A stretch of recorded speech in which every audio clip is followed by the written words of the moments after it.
This is the Popular Woodworking planer that we're using. It's a 20-inch York craft. It has a standard 3-knife head in it. What we're going to do is change that 3-knife head out and put this nice bird head in. And I think you'll see a huge difference in the sound and the quality of cut as well.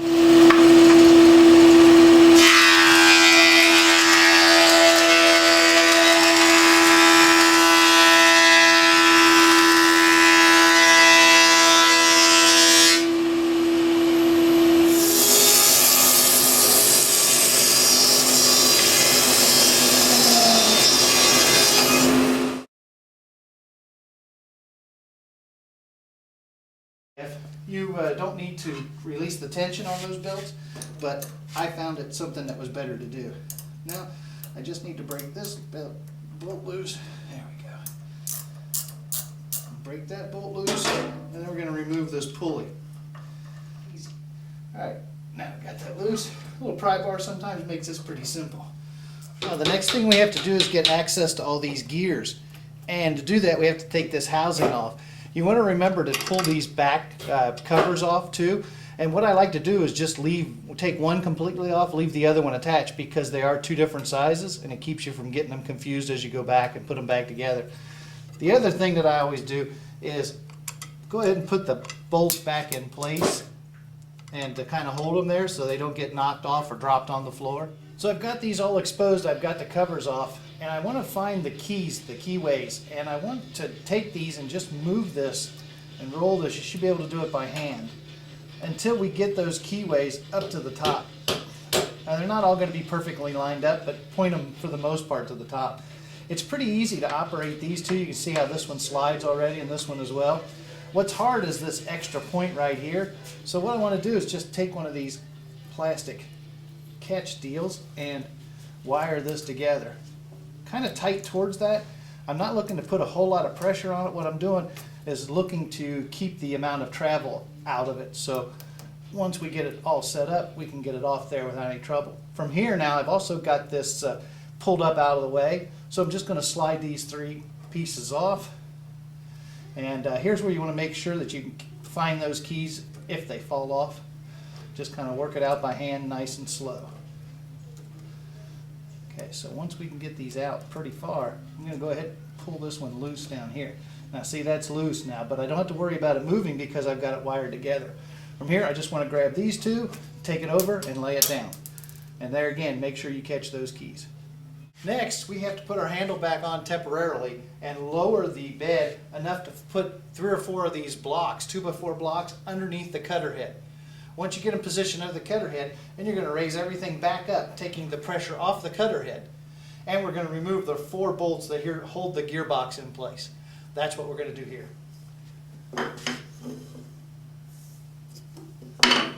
Alright, so with our cutter head blocked up, I'm going to go ahead and release these, just taking the pressure off. These are the bolts that hold in our gearbox. And what's important here is just to get these loosened up in just a little bit of a way and pull them up so there's a little bit of play. And then we're going to drop the bed and try to get our gearbox to shake loose. So by lowering things down, you can actually see it's falling away.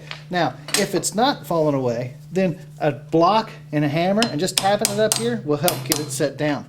What we're going to do now is drop this just enough so it clears the edges here and gets out of the way, and then we're going to pull the entire head, gearbox, and all right out of the machine. Alright, so I've got my gloves on now because I'm going to pull this out. Now we haven't taken the knives out of the cutter head, and the reason is if I need to put this back in, I don't want to go through that whole process.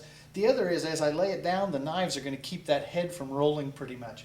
So at this point I'm going to go ahead and try to pull this gearbox out. Now it could be a little stiff with the bearing, it's all in place on the opposite side. If so, a few taps with a hammer will help you to do that.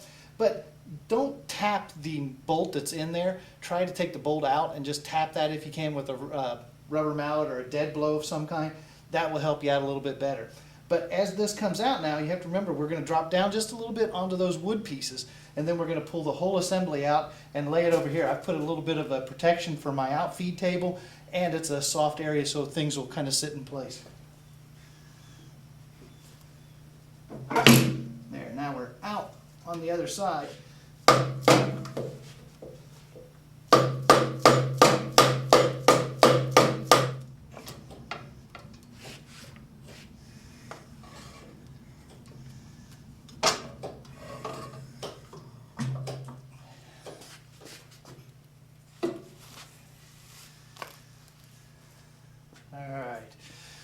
we have to get into here. Now before we can open up the gearbox, we got to drain the oil. And that's going to be done by pulling your drain plug here and just catch and capture that oil, because you're going to want to put it back in once we make the changeover.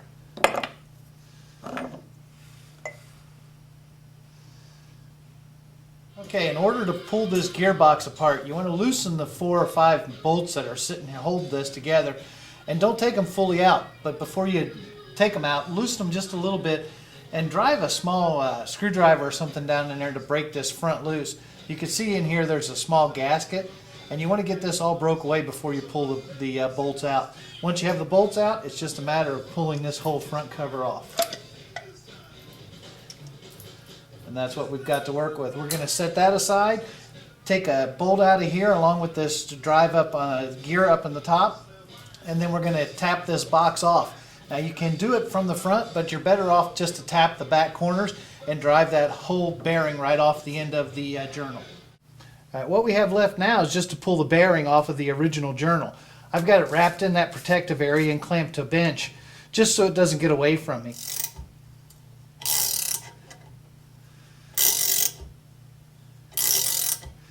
Now when it comes to pressing the bearing back onto our new cutter head, there's a few different avenues that you can go.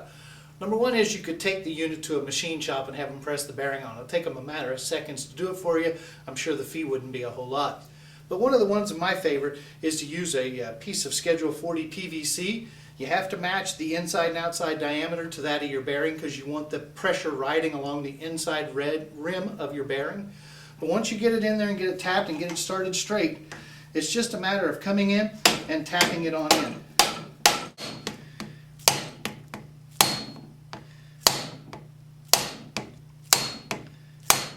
Alright, so I got my bearing in place on the other end. I've got the box put back on here. It just taps on again back into the bearing area. The thing is, we're about to put this front on. I've got this other piece to put in, but once we put the front on, you're not going to have access to these. So the key here is if you've got bearings to change, then you need to change them at this point. This also, you need to check this bearing that's up at the top of the box and make sure it's good. All of our bearings are fine, so I'm just reinstalling and putting everything right back together.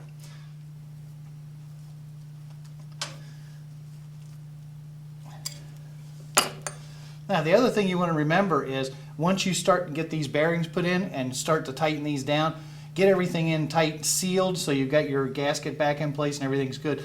Don't forget to add the oil. That's not going to make your machine last too long if you don't have the oil in it. So I'm going to reinstall the old oil, but because I've lost some, I'm going to have to add some new in it as well. With the gearbox back on, we are now ready to slip this entire assembly back into the planer. I still have the pieces of 2x4 down here that I'm going to rest the head on as I go in. The thing you want to have to do is you have to stay tight here to the top and slide it in, and you want to do so without damaging the insert teeth. So it's a little bit tricky and a little bit heavy, but work it nice and slow, work in stages. Now what we need to do is start this box right back in where it needs to be, but you also have to get lined up on this end to get that bearing pushed through. So it's a little bit of tricky back and forth, but everything should go back just like we brought the other part out.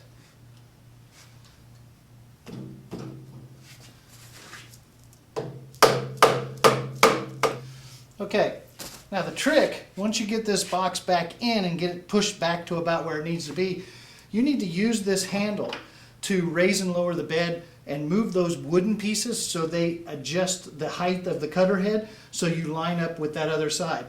As you get back in and just start that bearing into that socket back there, that area where it comes in and fits, then everything should start to line up. You can fine tune adjust a little bit and then knock everything back home. Once it's all in, then we want to take the bolts from the top and get them started just so they hold the gearbox and keep everything lined up. Now we don't want to worry about tightening them all the way yet. We just want to make sure that we've got all the threads started on all 4 of the bolts. Now I know everything's fitting, everything's ready to go. I'm going to snug these bolts down nice and tight. Now before we actually put the gears back on, it's a good time to spin that cutter head. Make sure that there's nothing in the way.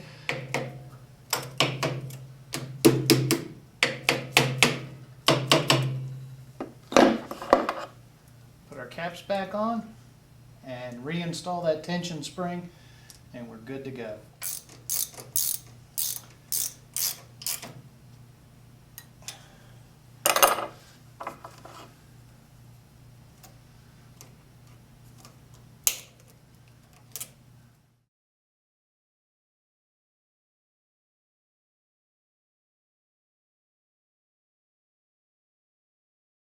Now before I cut any wood, I'm going to run through the whole series of tests with the dial indicator, making sure that the tables are level, my in-feed and out-feed rollers work fine. I'm also going to wax and clean up the tables before we run anything. That'll make the machine run so much better. So this is it. Everything's put back together. I've got the cutter head installed. Everything's clean, set, ready to go. We're going to make our first pass. Now, I'm going to let you hear it from back there, then I'm going to bring things in a little closer and let us take a look at that decibel readings as well, just like we did at the beginning. And we'll see how much of a difference it really makes.